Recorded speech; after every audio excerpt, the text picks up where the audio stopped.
مصطفیٰ صلی اللہ علیہ وسلم کے غلاموں نے جب قرآن کا جھنڈا بلند کیا پوری دنیا ان کے قدموں کے نیچے آ گئی۔ السلام علیکم دوستو، میں لے کے آیا ہوں آپ کے لیے قاری حنیف کی تقریر اچھی لگے تو چینل کو سبسکرائب کریے اور لائک کرنا نہ بھولیں۔ چلو لے کے چلتے ہیں تقریر کی طرف۔ اللہ پاک جل شانہ نے رمضان المبارک کی ہر گھڑی ہر ساتھ کو برکت اور رحمتوں سے بھر دیا۔ مجھے اور آپ کو ابھی پتہ نہیں چلتا، ایک وقت آئے گا کہ جب یہ تمام چیزوں کی قیمت سامنے آئے گی تو خداوند کریم نے امت محمد مصطفیٰ صلی اللہ علیہ وسلم پر کس قدر قریبی فرمائی۔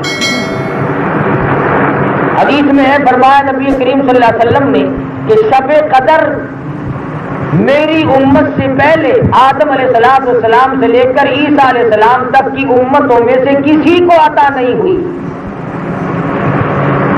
کہ ایک رات عبادت کرے تو 83 سال 4 مہینے کی عبادت کا ثواب مل جائے۔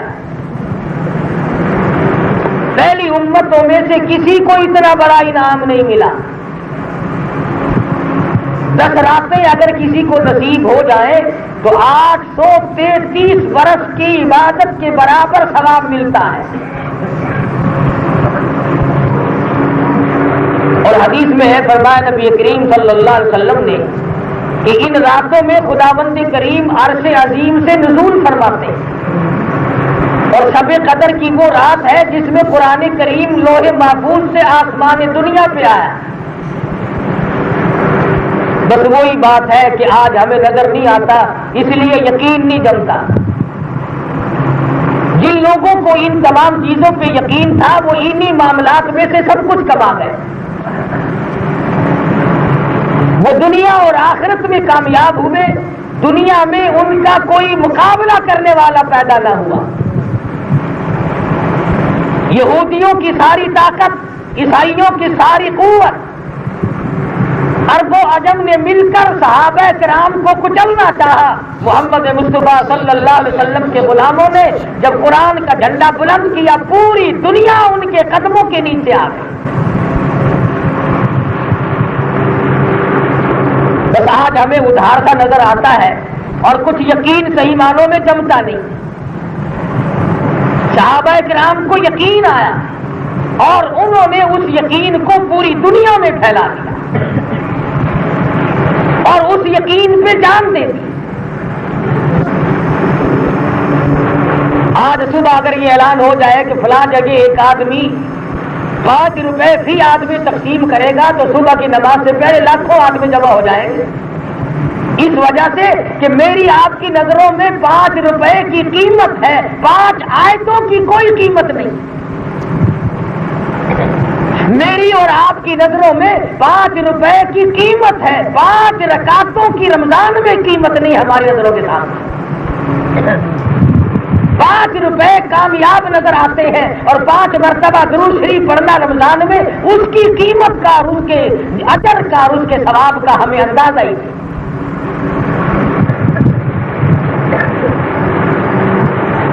ہماری مثال تو ایسی ہے، سیدنا عیسیٰ علیہ السلام کے ساتھ ایک آدمی تھا، اکثر ساتھ رہا کرتا تھا۔ کئی سفر میں جانے لگے تو عیسیٰ علیہ السلام نے 3 روٹیاں پکوائی اور اس کے پلے باندھ دی اپنے خادم کے کہ راستے میں جہاں بھوک لگے گی تو کھا لیں گے۔ دیکھو نبیوں کو بھوک لگتی ہے، زمین کے اوپر آسمان کے نیچے انبیاء سے بڑھ کر، انبیاء سے اونچی شان والا، عظمت والا کوئی نہیں ہوا کرتا۔ 1 کروڑ ولیوں کو ملاؤ نبی کی جوتی کے برابر نہیں ہو سکتے۔ 1 کروڑ ابدال اکٹھے کرو، 1 کروڑ غوث اکٹھے کرو، 1 کروڑ اوتار اکٹھے کرو اور اربوں خربوں نمازی اور حاجی اور غازیوں کو ملا دو، اللہ کے ایک نبی کے جوتی کے مقابلے میں نہیں آ سکتا۔ تمہیں کیا معلوم کہ نبی کون ہوتا ہے؟ خدا جس کے سر پہ تاج نبوت اڑا دیتا ہے وہ سارے جہان سے نرالا بن جاتا ہے، سارے جہان سے نرالا۔ پھر اس کے اندر اتنا حوصلہ آ جاتا ہے کہ آپ اور میں اس حوصلے پر یقین نہیں کر سکتے. اب سیدنا نوح علیہ السلام ہے یقین آج کہ ایک آدمی 950 برس تک مار کھائے، اور مار اس طرح کی نہیں کہ ایک پتھر کبھی لگا اور ایک روڑا کبھی لگا اور ایک کنکر کبھی لگی. تفسیریں اٹھاؤ قرآن کریم کی، علماء نے لکھا ہے اتنا پتھر برستا تھا کہ نوح علیہ السلام پیر سے لے کر سر تک پتھروں میں چھپ جایا کرتے تھے. اور اتنا عالی حوصلہ ہوتا ہے پیغمبر اتنے پتھر کھانے کے بعد پھر بھی اپنے گھر میں تشریف لے جاتے ہیں اور جھولی پھیلا کر دعا کرتے الہی میں نے تیرا پیغام پہنچایا اور لوگوں نے نہ مانا، اب میرا قصور ہے، میں پہنچانے کے قابل نہیں، میں جس طرح سے تیرا پہنچانے کا حق تھا نہیں پہنچا سکا، تو مجھے معاف کر دے. Received 150 rupees. اتنے پتھر کھانے کے بعد بھی، اتنے زخم کھانے کے بعد بھی علماء نے لکھا ہے نوح علیہ السلام کی ہڈیاں ٹوٹ گئی، سارا بدن زخمی ہوتا تھا. اگلے دن پھر پتھر لگتے تھے اور پھر رات کو دعا کرتے تھے الہی تو سچا، تیرا نام سچا، تیرا پیغام سچا، لیکن میں بندہ ہوں، میں صحیح معنوں میں پہنچا نہ سکا. کون اتنا حوصلہ لائے گا؟ نبی کا حوصلہ الگ، نبی کی شان الگ، نبی کا کردار الگ، نبی کا ایک ایک زندگی کا لمحہ الگ الگ ہوا کرتا ہے. اور اتنی شان والے پیغمبر ہیں، اگر ذرا سی کسی سے بھول ہوئی پھر گرفت بھی نرالی ہے. سیدنا آدم علیہ السلام کو جنت کے بیچ میں کھڑا کر کے لباس اتار لیا گیا. ساری کائنات کا ابا ہے، انسانیت کا ابا ہے، سارا جہان ان کی نسل سے ہے، لیکن باپ سے تھوڑی سی بھول ہوئی جنت میں کھڑا کر کے ننگا کر دیا. پتا چلا اللہ کے دربار میں کوئی لحاظ نہیں. یہ جو تمہیں گھمنڈ لگا ہوا ہے نا، وہ کوئی نہیں جی، کوئی نہیں. کلمہ گو ہے ہنسی، ہم کلمہ پڑھتے ہیں، داڑھی منڈوا کر پیشاب کی نالی میں بے شک پھینکتے رہے، رشوت لیتے رہے، جوا کھیلتے رہے، شراب پیتے رہے، حرام کھاتے رہے، رات دن کنجر کنجریوں میں زندگی کاٹتے رہے، اور بھی مسلمان ہیں، ہماری نجات سب سے پہلے ہو.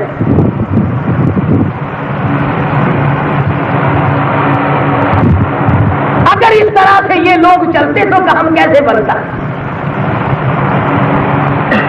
خدا کی عدالت کا مجھے اور آپ کو اندازہ ہی نہیں. خدا کے رحم کو نبی سے زیادہ کوئی نہیں سمجھ سکتا، اور خدا کے قہر کو نبی سے زیادہ کوئی نہیں سمجھ سکتا.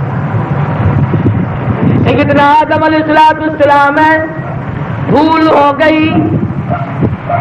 اللہ میاں نے یہ بھی نہ سوچا، پروردگار عالم نے یہ بھی نہ سوچا چلو کائنات انسانی کا ابا ہے، سارے جہان کا بابا ہے، اس کی بات کو رہنے دو. فرمایا کیوں غلطی کی، کیوں بھول کی، میرے حکم کی نافرمانی کیوں کی؟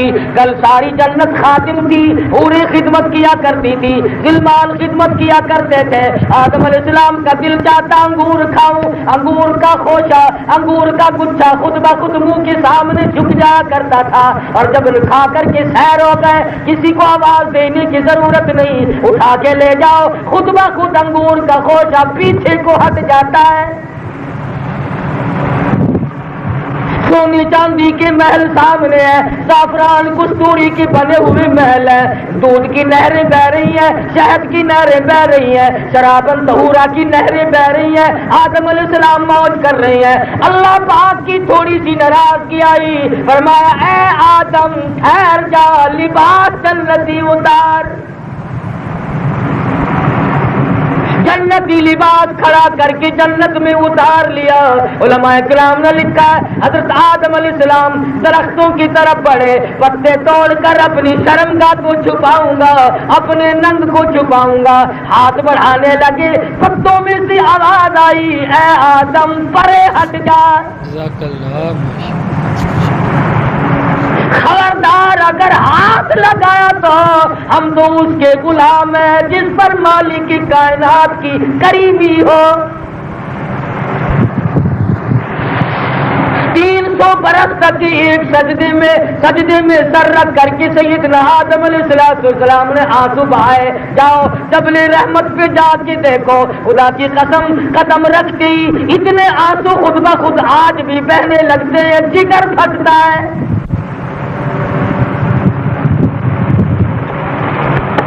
بتلا یہ رہا تھا کہ مقام نبوت, خدا جس کو تاج نبوت اڑاتے ہیں وہ اللہ کے برگزیدہ ہوتے ہیں, اور اللہ پاک کے امر کو, اس کے حکم کو پہنچانے میں وہ کوئی پیسوں پیش نہیں کیا کرتے, اس میں کوئی ڈھیل نہیں کرتے, اس میں کوئی نعوذ باللہ ہیرا پھیری نہیں کرتے. ایک ایک دن میں 70 نبیوں کی گردنیں کاٹ ماری, گردنیں کٹا دی, مگر اللہ کے حکم کو نہ پھیرا. یحییٰ علیہ السلام کا سر کاٹ کر دست میں رکھ دیا, زکریا علیہ السلام کو چیر کر ٹکڑے کر دیے, ابراہیم علیہ السلام کو چیخا میں پھینک دیا, یوسف علیہ السلام جیسے حسین و جمیل خوبصورت نبی کو کنویں میں دھکا دے دیا.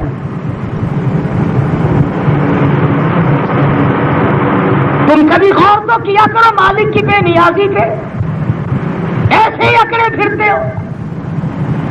4 نمازیں پڑھی اور اکڑ گئے, ہم صاحب جنت کے ٹھیکیدار ہیں. یہ نبی ہے, یہ پیغمبر ہے, یہ خدا کے برگزیدہ بندے ہیں, یہ خدا کی پارلیمنٹ کے ممبر ہیں, یہ خدا بند عالم نے اپنے ہاتھوں سے ان کے سر پہ تاج نبوت اڑایا.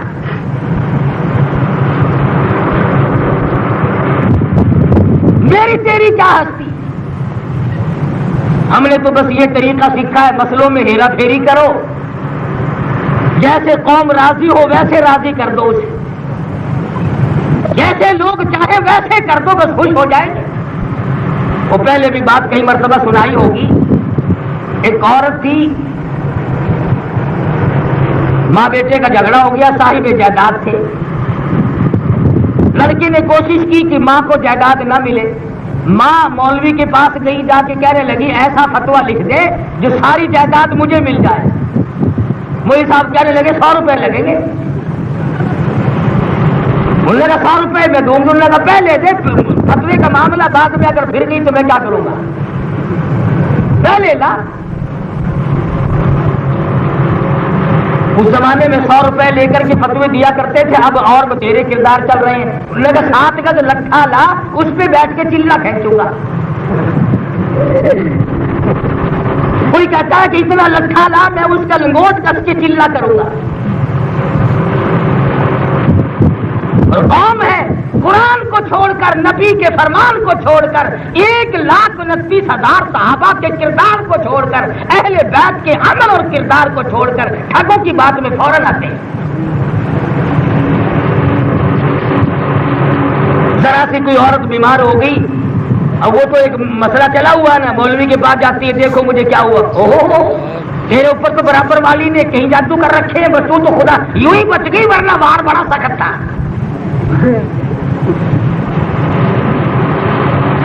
اس کا فوراً یقین جم جاتا ہے کہ مولوی صاحب سچ کہہ رہا ہے. اب وہ بیچاری وہاں جا کر کے فوراً منہ پھیلاتی ہے.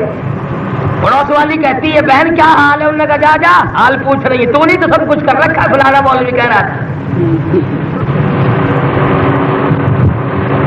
تو ماں کہنے لگی مولوی کو کہ 100 روپے لے لے اور فتوا لکھ دے.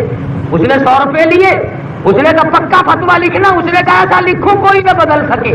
ماں اغنا عنہ مالہ و ماں کا سب, سارا مال ماں کا ہے, ماں کا سب, سارا مال ماں کا ہے, ساری جائیداد ماں کی ہے. لوگ دیکھ قرآن میں سے نکال دیا ہم نے. انہوں نے کہا واہ مہربانی مولوی صاحب, یہ تو بہت پکا مسئلہ مل گیا, تب تک یہ تو مجھے بھی آتی ہے, پڑھ کے سنا دوں. قوم نے قرآن کو چھوڑا, جس امت نے نبی کی تعلیم کو ٹھکرایا, پھر وہ ذلیل ہو کے مری, دنیا میں کوئی اسے سنبھالنے والا نہ ہے. یہ سارا قرآن کریم قوم عاد کے واقعات سناتا ہے, قوم سمود کے واقعات پیش کرتا ہے, قوم لوط علیہ السلام کے واقعات بتلا رہا ہے کہ دیکھو کیا حالات تھے ان لوگوں کے. جب بھی کسی قوم میں امت میں بدماشی پھیلی, وقت کے پیغمبر نے ان کو خبردار کیا, للکارا, مگر نہ مانے. حضرت لوط علیہ السلام کی قوم میں بیماری پھیل گئی لڑکوں کے ساتھ بدماشی کرنے کی. بڑا سمجھایا لوط علیہ السلام نے ظالموں یہ حرکت اچھی نہیں, بعد آؤ خدا کا قہر آئے گا. بس اللہ میاں نے فرشتے بھیجے کہ جاؤ اس پوری قوم کو برباد کر کے آؤ, اور خوبصورت لڑکے بنا کر کے بھیج دیے. بس وہ بازار میں سے گزرے تو سارا بازار پیچھے لگ لیا, سارا بازار پیچھے ہو گیا, دکانیں بند بھی نہیں کی کھلی چھوڑ کر. وہ لوط علیہ السلام پیغمبر کے گھر میں آ کر کے بیٹھ گئے, انہوں نے بھی سمجھا یہ میرے مہمان ہیں. لوط علیہ السلام دروازے پہ تھے, اس نے کہا نا ایک طرف ہٹو اور نبی ایک طرف ہو, لڑکوں کے پاس ہمیں جانے دو. اللہ کے نبی نے آواز دی میرے مہمانوں کی بے عزتی نہ کرو. قرآن کریم کی تفسیر میں موجود ہے, دروازے توڑنے لگے, دیواریں گرانے لگے, اللہ کی پیغمبر کا مکان اکھاڑنے لگے. ہم ان لڑکوں کو نہیں چھوڑیں گے, ہم ان کے ساتھ بدماشی کریں گے. لوط علیہ السلام کا تمام واقعہ قرآن مجید نقل کرتا ہے, فرمانے لگے قال یا قوم ان هؤلاء بناتی اطہر لکم. اور لوگوں جاؤ, تمہارے گھروں میں میری بیٹیاں موجود ہیں, لڑکیاں موجود ہیں, وہاں جا کر اپنی حسرت کو پوری کرو. میرے محل کو اکھاڑنے لگے. اللہ کا پیغمبر رویا, او میرے پروردگار کیا کروں, میرے مہمانوں کی توہین ہو رہی ہے. قال لو ان لي بكم قوة او آوي الى ركن شديد. میرے پاس لکڑی ہوتی, میرے پاس لاٹھی ہوتی, میرے پاس طاقت ہوتی, میں ان کو مارتا. اور میرے رب, میں تیرا نبی, تو میرا رب, میرے پلے کچھ نہیں, تو ہی سنبھال.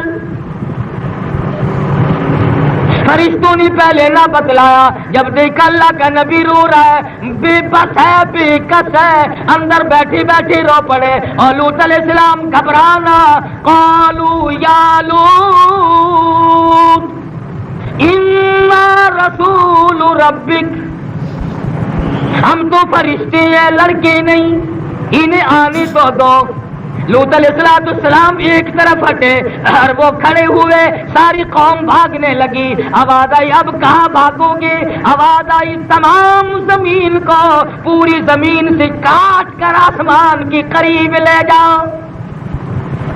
یوں زمین کٹی, آسمان کی طرف بستیوں کی بستیاں بڑھ رہی ہیں. اور آواز آئی لنرسل علیہم حجارۃ من طین مسومۃ عند ربک للمسرفین. پتھر برسے, نوکدار پتھر برسے, پتھروں پہ نام لکھے ہوئے تھے, یہ فلاں کو لگے, یہ فلاں کو لگے. آسمان کے قریب لے گئے اور وہاں جا کر پلٹ کر زمین پہ سارے علاقے کو, پوری قوم کو پھینک دیا. بدلا یہ رہا تھا کہ نبی کی بات جب بھی کسی قوم نے نہ مانی وہ قوم برباد. امام الانبیاء محبوب کبریا حضرت محمد مصطفیٰ صلی اللہ تعالی علیہ وسلم نے رو رو کر ایک عرصے تک دعائیں مانگی. الہی, امت کے بارے میں دعائیں مانگی. کچھ نبیوں کی امتوں کا یہ حال رہا, ادھر گناہ کیا ادھر شکل بدل گئی. شام کو سوئے آدمی تھے, صبح کو اٹھے پوری قوم بندر بن گئی. شام کو سوئے آدمی تھے, صبح کو اٹھے تو کتے بن گئے. ادھر گناہ کیا ادھر شکل بدل جا کرتی تھی. اللہ کے لاڈلے پیغمبر حضرت محمد عربی صلی اللہ علیہ وسلم نے رو رو کر دعا کی, الہی اے میرے پروردگار. فرمایا میرے نبی مانگو, کیا مانگتے ہو؟ الہ العالمین, 3 دعائیں کرتا ہوں, 3 دعائیں کرتا ہوں. پہلی دعا تو میری یہ ہے کہ میری امت کی شکلیں نہ بدلیں. یہ آج گناہ کر کے جو آدمی کی شکل میں پھرتا ہے یہ صدقہ ہے محمد عربی صلی اللہ علیہ وسلم کا. یہ آقائے عالم کی دعا کا صدقہ ہے, ورنہ خدا جانے اب تک ہم کبھی سے بھیڑیے, کتے, خنزیر بن گئے ہوتے.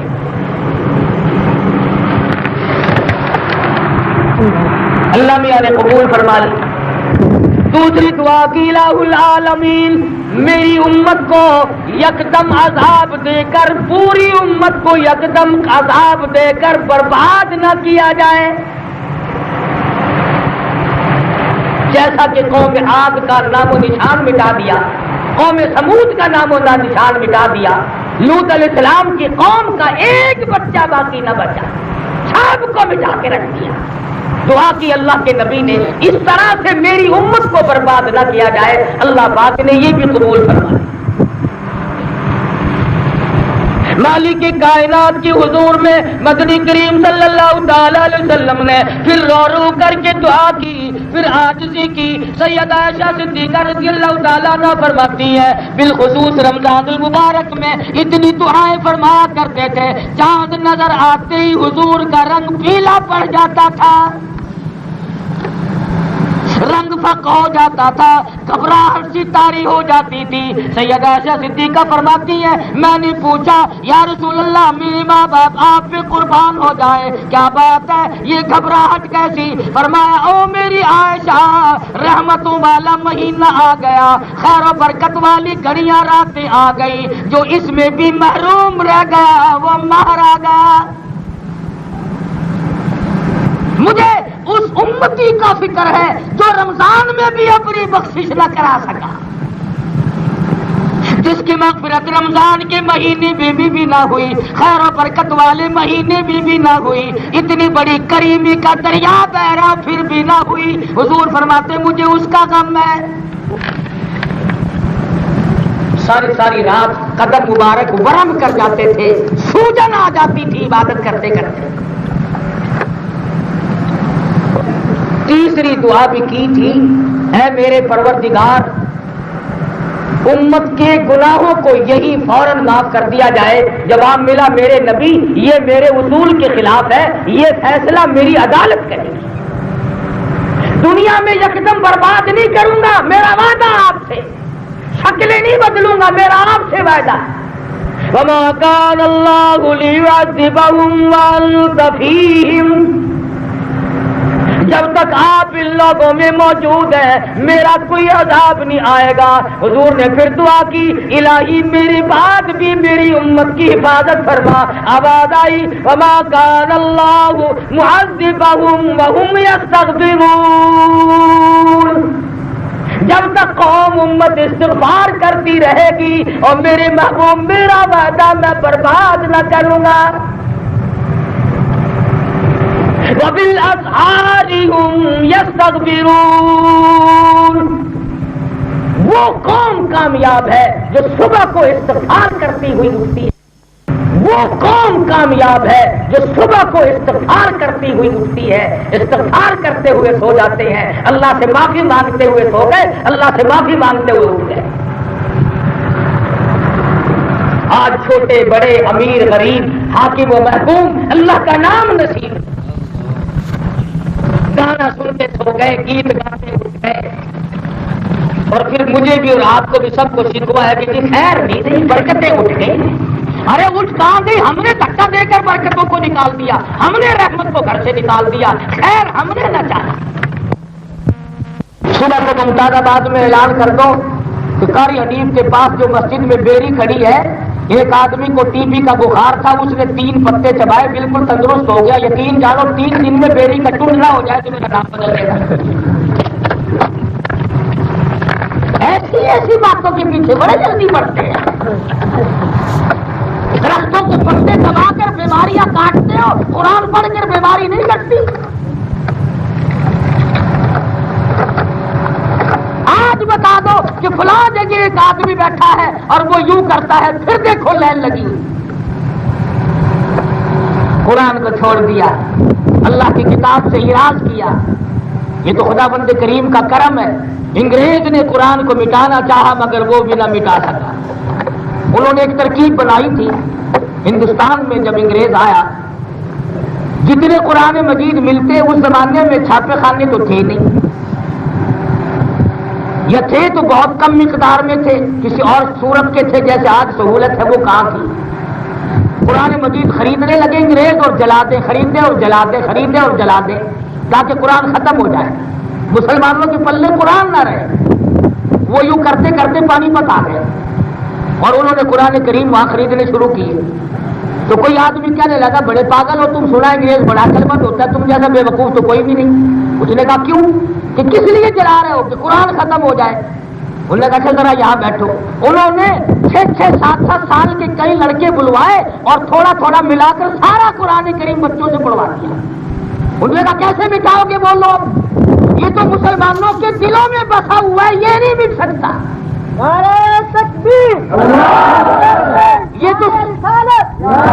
یہ تو سینہ بسینہ چل رہا ہے، اس کو مٹانے والے مٹ گئے، یہ کبھی نہیں مٹے گا۔ تو انگریز نے ہتھیار ڈال دیے اور کہا بالکل ٹھیک ہے، اللہ کی کتاب قرآن کریم ہے، اسے کوئی نہیں مٹا سکتا۔ دلی میں انگریز جب آیا تو انہوں نے مناظرے کیے علماء سے، وہاں سے وہ پادری لاتے تھے اور وہ مقابلہ کیا کرتے تھے علماء سے۔ تو ایک دن پادری کہنے لگا مولوی کو کہ بھئی میں اور آپ باتیں کرتے رہتے ہیں، لوگ ان پڑھ ہیں، علم ہے نہیں، فیصلہ نہیں ہوتا۔ کل ایسا کرو آپ اپنا قرآن کریم لائیں، میں اپنی انجیل لاؤں گا اور یہاں دلی کے چاندنی چوک میں آگ جلائیں گے، میں انجیل اس میں پھینکوں گا، آپ قرآن مجید اس میں ڈالنا، جس کی کتاب جل جائے گی وہ جھوٹا، جس کی باقی رہ جائے وہ سچا۔ بات طے ہو گئی۔ شاہ عبد العزیز دہلوی رحمۃ اللہ علیہ کو پتا چلا کہ بھئی یہ بات طے ہو گئی، فرمایا تم نہ جانا، مجھے لے کے چلنا۔ شاہ عبد العزیز دہلوی رحمۃ اللہ علیہ کو ساتھ لے کر آئے۔ انگریز کہنے لگا مولانا اپنا قرآن لاؤ۔ اس نے کہا کیا کرے گا؟ اس آگ میں ڈالیں گے، میں انجیل ڈالوں گا، آپ اپنا قرآن ڈالیں۔ وہ انجیل کو کوئی ایسا مسالہ چپکا کے لایا تھا جس کو آگ نہ جلائے۔ انگریز کے پاس اور ہے کیا؟ مسالہ ہی مسالہ ہے نا سارا۔ انگریز نے مسالے ہی لگائے۔ یہ دیکھو نا ہمارے نوجوانوں کی شکلوں کو مسالے لگا دیے، عورتوں کی شکل کو مسالے لگا دیے۔ آج کل بازار میں جا کے دیکھو کپڑے کی خریداری اتنی نہیں اور اتنا زیور زور سب ختم ہو گئے، سارا زور سرخی پاؤڈر پہ لگا ہوا۔ یہ مسالہ ہی ہے نا سرخی پاؤڈر، اور کیا ہے؟ یہ پورے پاکستان کی عورتیں انگریز کے بنائے ہوئے مسالے کے پیچھے لگ رہی۔ تو وہ انگریز انجیل کو مسالہ لپیٹ کے لایا تھا۔ حضرت شاہ صاحب بڑے سمجھدار سے فرمایا بھائی انجیل بھی اللہ کی کتاب ہے، اس نے کیا خطا کی؟ اور قرآن کریم بھی اللہ کی کتاب ہے، اس نے کیا خطا کی؟ فیصلہ یہ ہے، یہ دلی کی مخلوقات کھڑی ہے لاکھوں آدمیوں کے سامنے، میں کلمہ پڑھتا ہوا چھلانگ لگاتا ہوں اور تو اپنی انجیل پڑھتا ہوا چھلانگ لگا اس آگ میں، جو جل جائے وہ جھوٹا، جو باقی رہ جائے وہ سچا۔ آؤ یہ فیصلہ۔ اب وہ اپنے بدن کو تو مسالہ لپیٹ کے آیا نہیں تھا، کہنے لگا میں تو ایسا نہیں کرتا۔ ان نے کہا جا پھر۔ انگریز نے اس طرح کے مسالے لوگوں کو دیے۔ ہمارے پاکستان میں کچھ بے علم لوگوں نے، ان پڑھ لوگوں نے، کسی نے پیری کا روپ دھارا، کسی نے مولوی کا روپ دھارا، انہوں نے دین کو مسالے لگا دیے۔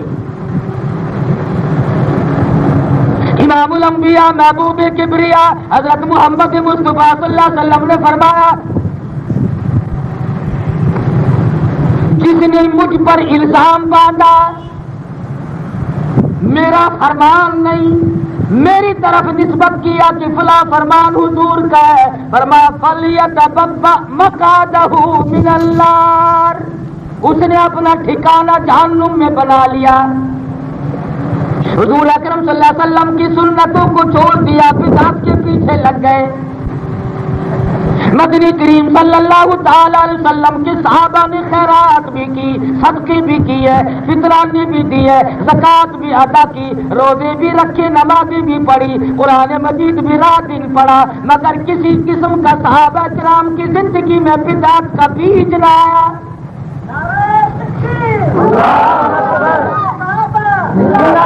یہ تو اب آ کر کے تمام سنتوں کو جو کھانا اللہ نام پر دو کسی عزیز رشتہ دار کے روح کے اصحال ثواب کے لیے، جب تک اس پہ ختم نہ پڑو کہ وہ پہنچتا ہی نہیں. اچھا اگر کپڑا دے دیں پھر کپڑے میں تو کوئی ختم نہیں پڑتا, پھر وہ تو بیچ میں لٹکتا ہے نا.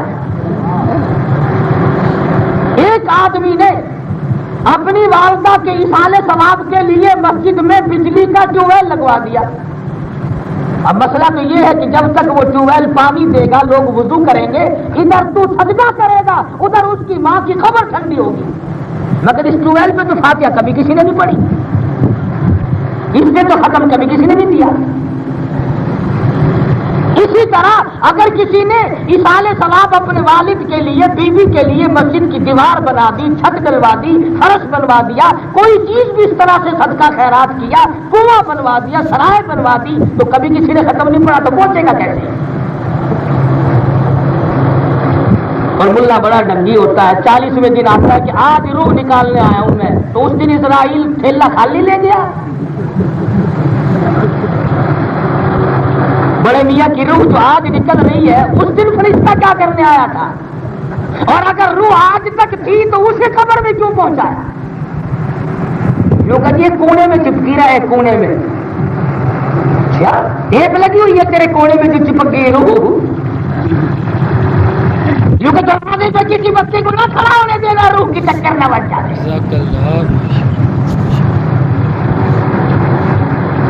حضرت سعد رضی اللہ تعالیٰ عنہ صحابی ہے مدنی کریم صلی اللہ علیہ وسلم کا. عرض کیا یا رسول اللہ میری اماں فوت ہو گئی, میں اس کو کوئی فائدہ پہنچا سکتا ہوں؟ فرمایا ہاں, کنواں بنوا, لوگ پانی پیئیں گے, ادھر لوگوں کی اتڑیوں کو ٹھنڈ پڑے گی, ادھر تیری ماں کی قبر ٹھنڈی ہوگی. تمام مسائل سامنے ہے. مدنی کریم صلی اللہ تعالی علیہ وسلم کی امت میں اللہ پاک نے ایسے ایسے فقیہ پیدا کیے, ایسے ایسے صحابہ رئیس المفسرین پیدا ہوئے, عبداللہ بن عباس جیسے, عبداللہ بن عمر جیسے, عبداللہ بن مسعود جیسے, حضرت عمر رضی اللہ تعالیٰ عنہ جیسے, سیدہ عائشہ صدیقہ جیسے مبصرہ پیدا کی, جنہوں نے ایک ایک مسئلے کو کھول کھول کر بتلا دیا. دین کی کوئی بات مخفی نہیں, دین کا کوئی معاملہ چھپا ہوا نہیں, پیدائش سے لے کر قبر تک کا معاملہ دین نے صاف کھولا ہوا ہے. تو جان کر اگر نہ دیکھے تو تیری مرضی, دین کا مسئلہ چھپا ہوا کوئی نہیں. میراث کا مسئلہ لے لو, نکاح اور طلاق کے مسائل لے لو, حکومت چلانے کے مسائل لے لو, دکانداری کاروبار تجارت کے مسائل لے لو, مزدوری اور کاروباری مسائل کی تمام تر احاطہ کر لو. ساری زندگی کو کپڑا پہننا قرآن بتائے گا, نبی کا فرمان بتائے گا, کھانے پینے کے مسائل قرآن اور نبی کا فرمان بتائے گا, کفن کا طریقہ نبی کا فرمان بتلائے گا, قبر میں میت کو اتارنے کا طریقہ نبی کا فرمان بتلائے گا, موت آ جائے غسل دینے کا طریقہ بھی نبی کا فرمان بتلائے گا. آخر نبی نے کون سی چیز چھپا کے رکھی؟ استنجے تک کے مسئلے تو سرکار مدینہ صلی اللہ علیہ وسلم نے بتلا دیے, کون سی چیز مخفی نہیں. اور صحابہ کرام نے ان تمام چیزوں کو اپنے سر پر رکھا اور دین کو اتنا سمجھا, اس پر اتنا یقین کیا, نہ لالچ میں آئے نہ خوف میں آئے. عبداللہ بن حذافہ سب کہہ دو رضی اللہ تعالی عنہ, 3 صحابی ہیں. صحابی اصل میں اسے کہتے ہیں جس نے کلمہ پڑھنے کے بعد حضور کے چہرے انور کا دیدار کیا. صحابی اسے کہتے ہیں اصل میں. اور یہ فیصلہ ہے امت کا, پوری دنیا کے علماء کا اتفاق ہے کہ اس نعمت سے کہ صحابی کی آنکھ نے حضور کا دیدار کیا ہے, اس کا مقام اتنا اونچا ہو جاتا ہے, اتنا اونچا ہو جاتا ہے کہ 1 کروڑ ولی مل کر صحابی کے پیروں کی خاک کا مقابلہ نہیں کر سکتے.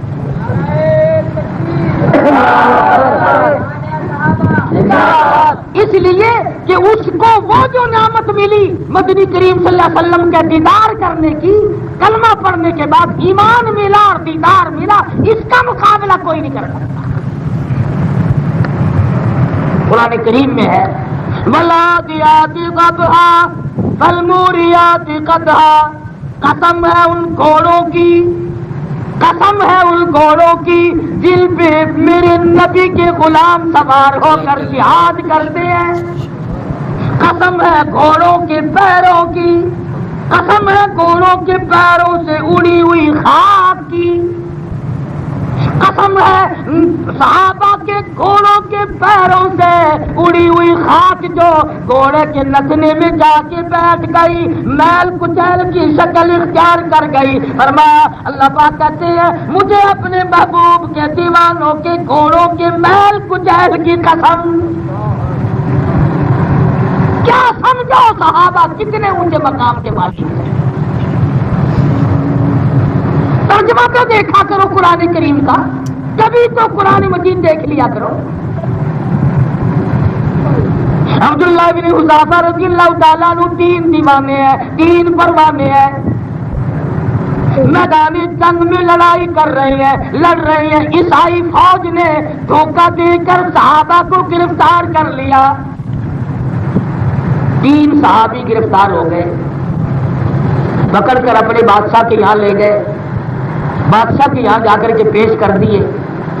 اس نے پہلی مار وہی ماری جو کافر ہمیشہ مارا کرتا ہے، کافر گولی نہیں مارا کرتا مسلمان کو، آسانی سی بات، گولی تو بعد کو مارتا ہے، وہ پہلے اور ٹھنڈی گولی مارتا ہے۔ عیسائی بادشاہ کہنے لگا اگر تم اپنا نبی کا عطا کردہ دین ترک کر دو، کلمہ ترک کر دو، اسلام چھوڑ دو، میں اپنی شہزادیوں سے تمہاری شادیاں کر دوں گا۔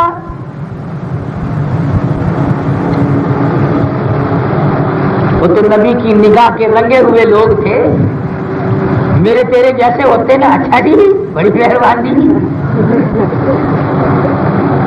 ہم اس لائق تو کہہ نہیں تھی، یہ تو آپ کی قریبی ہوئی بس۔ وہ نبی کی نگاہ کے رنگے ہوئے تھے، خدا کی قسم ان کا امام نبی تھا، یہ نبی کے مقتدی تھے، یہ ان کا پیر نبی تھا، کالی کملی والا ان کا پیر تھا، یہ نبی کے مرید تھے، یہ شاگرد تھے، استاد ان کا محمد مصطفیٰ صلی اللہ علیہ وسلم تھے۔ صحابہ میں سے عبداللہ بن حذافہ کھڑے ہوئے، فرمانے لگے ہمارے نبی نے جنت میں جن حوروں کا ہم سے وعدہ کیا ہے وہ حوریں تیری شہزادیوں سے لاکھوں زیادہ درجے زیادہ حسین ہیں۔ نعرہ تکبیر، صحابہ، ہمیں اپنے نبی کے فرمان پہ یقین ہے، ہمیں اپنے نبی کی زبان پہ یقین ہے، لہذا ہمارے نبی نے جو وعدہ فرمایا ہم اس کو سچا جانتے ہیں، ہم تیری شہزادیوں کے منہ پہ تھوکنے کو بھی تیار ہیں۔ یہ تو تھی عورت والی گولی جس کے پیچھے ہمارا پاکستان فوراً ٹھنڈا ہو جاتا ہے، ہاں ٹھنڈی گولی ہے نا، بات سے یوں گزر رہا ہو نا، لیڈی ذرا سی یوں منہ کھول کر اگر 2 ڈنگری دکھا دے نا بس لیڈے کا دن کٹ گیا سارا۔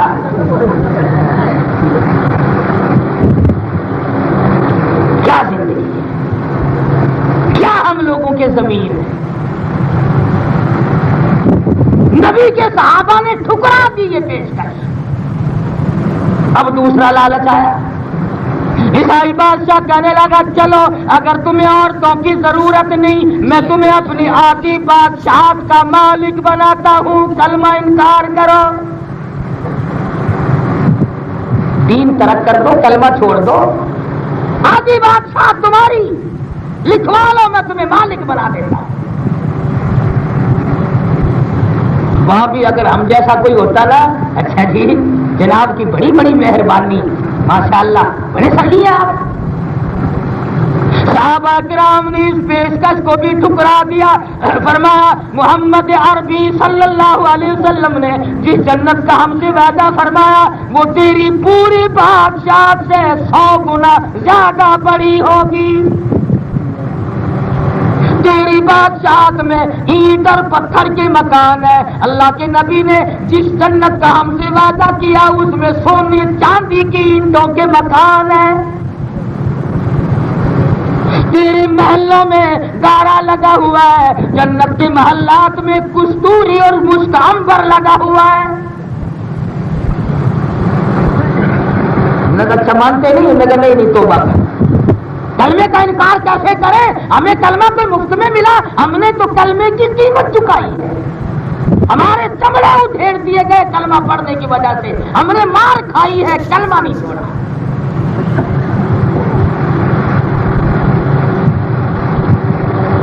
آج تو یہ تبلیغی جماعت والے ساتھی اگر کسی کو کہہ دینا کہ بھائی جان اپنا کلمہ سنا دے میرا سن لے، اچھا تسی مینوں کافر سمجھتے ہو، تسی مینوں سکھ سمجھا ہے؟ او بھائی جان کلمہ سنا دے تیرا بھی صحیح، اچھا تو سانو بغیر کلمے دے سمجھی پھردا ہے۔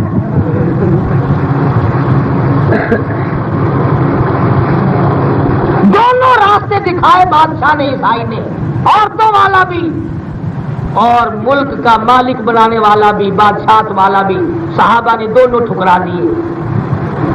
اب تیسرا نمبر آیا جو کافر کی عادت ہوا کرتی ہے، انہوں نے کہا پکڑ کے لے چلو میدان میں، ان کا علاج کرتے ہیں، ان کو جلا کر ختم کرو۔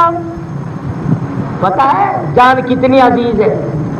ہاں اگر کوئی یہ کہہ دے نا سیدھا تجھے گولی ماروں گا، پھر پتہ چلتا ہے کہ سیدھا کس طرح ہو جاتا ہے۔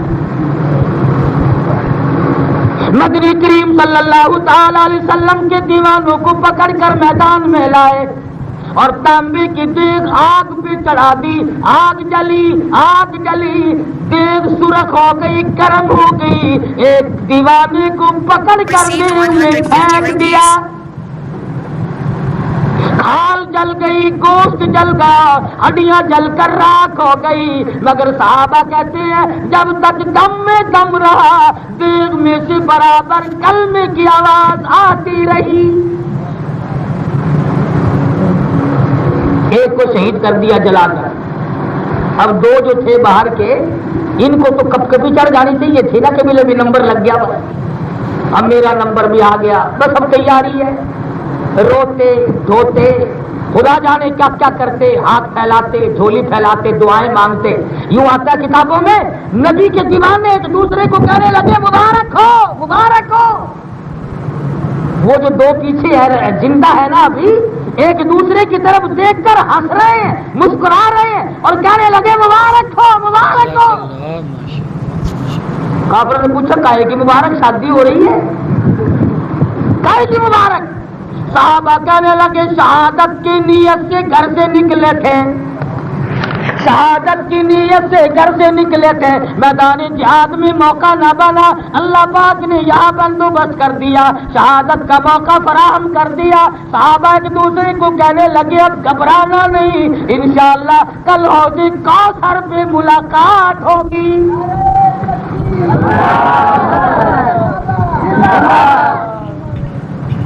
قرآن کریم کی قیمت ان لوگوں سے جا کے پوچھو۔ مدینہ منورہ ہے، اللہ پاک ہر مسلمان کو زیارت نصیب فرمائے۔ لوگ کاروبار کر رہے ہیں، دھندا کر رہے ہیں۔ حضرت ابو ہریرہ رضی اللہ تعالیٰ عنہ مدینے کی بازار میں دوڑ لگاتے پھرتے اور کہنے لگے چلو چلو چلو مسجد نبوی میں حضور کی میراث تقسیم ہو رہی ہے، حضور صلی اللہ علیہ وسلم کی جائیداد تقسیم ہو رہی ہے، حضور اکرم صلی اللہ علیہ وسلم کی میراث تقسیم ہو رہی ہے، مسجد میں چلو۔ اب وہ کیوں کا تو وہ زمانہ تھا نہیں نا کہ کیسے اور کیا ملے گا اور کون دے گا اور کیا ہوگا۔ سارے صحابہ اپنا دھندا چھوڑ کر حضور کی مسجد میں آ گئے۔ اللہ تعالیٰ سرکار مدینہ صلی اللہ علیہ وسلم کی مسجد کی نماز ہر مسلمان کو نصیب فرمائے۔ سارے صحابہ آ گئے، وہاں آ کے دیکھا کچھ صحابہ قرآن کریم پڑھ رہے ہیں، کچھ سن رہے ہیں۔ ابو ہریرہ کو بلا کے کہنے لگے او بھلے آدمی تو کہتا تھا کہ وہاں تو کچھ بٹ رہا ہے، یہاں تو کچھ بھی نہیں لگا ہے۔ نظر تو آتا نہیں، دانا نہیں، گلہ نہیں، کپڑا نہیں، سونا نہیں، چاندی نہیں، پیسہ نہیں، ٹکا نہیں، حضور کی جائیداد کیا تقسیم ہو رہی ہے؟ انہوں نے کہا یہ جائیداد میری تیری ہے۔ یہ جو قرآن کریم صحابہ کی طرف اشارہ کیا ابو ہریرہ نے، فرمانے لگے یہ جو پڑھ رہے ہیں اسے یاد کر لو، رب ذوالجلال کی قسم شہنشاہ کائنات کی یہی جائیداد ہے، یہی ورثہ ہے، یہی ترکہ ہے، یہی وہ چیز ہے جو کامیاب کرے گی۔ اور یہی وجہ تھی کہ صحابہ کرام کوشش کرتے تھے کہ جب موت آئے تو قرآن کریم کی تلاوت کرتے ہوئے موت آئے۔ حدیث پاک میں آقا فرمایا مدنی کریم صلی اللہ علیہ وسلم نے کچھ آدمی میدان حشر میں اٹھیں گے، ان کے منہ سے کستوری کی خوشبو آ رہی ہوگی. لوگ کہیں گے الہی یہ کون سی امت کے نبی ہے، سارا میدان محشر مہک اٹھا، ایسی خوشبو ان کے منہ سے آ رہی ہے. جواب ملے گا نبی نہیں، سرکار مدینہ صلی اللہ علیہ وسلم کے امتی ہیں. یہ وہ لوگ ہیں جو قرآن مجید ساری عمر پڑھا کرتے تھے، دل پڑھتے تھے، رات پڑھتے تھے، یہاں تک کہ اللہ نے مقدر اچھا کر دیا، پڑھتے پڑھتے موت آ گئی. اور یہ فیصلہ لکھ کر لے جاؤ آج قاری حنیف کی زبان سے. میں قبر میں ہوں گا انشاءاللہ تم یاد کرو گے کہ جس حالت میں کوئی مرے گا اسی حالت میں قیامت میں قبر سے اٹھے گا. قرآن پڑھتا ہوا مرا تو قرآن پڑھتا ہوا اٹھے گا، درود شریف پڑھتا ہوا مرا تو درود شریف پڑھتا ہوا اٹھے گا، کلمہ پڑھتا ہوا مرا تو کلمہ پڑھتا ہوا اٹھے گا، گیت گاتا ہوا مرا تو گیت گاتا ہوا اٹھے گا، گالی بکتا ہوا مرا تو گالی بکتا ہوا اٹھے گا، شراب پیتا ہوا مرا تو شراب پیتا ہوا اٹھے گا، زنا کرتا ہوا مرا تو زنا کرتا ہوا اٹھے گا، حرام کھاتا ہوا مرا تو حرام کھاتا ہوا اٹھے گا. تو کیا خوش نصیب ہے وہ لوگ جو اپنی زندگی ایسی پابندی کے ساتھ گزار لیں کہ ان کو قرآن مجید کا ذوق لگ جائے، شوق لگ جائے، تڑپ لگ جائے اور ان کی زندگی کا محور بن جائے. تو صحابہ کرام نے تمام 1,29,000 صحابہ کرام کی تعداد علماء نے لکھی ہے، ایک بھی صحابی ایسا نہیں جو قرآن مجید نہ جانتا. فاروق اعظم نے فوج کے کرنیلوں کو حکم دیا جو زیادہ حافظ بنائے گا اس کو عہدہ اونچا دوں گا.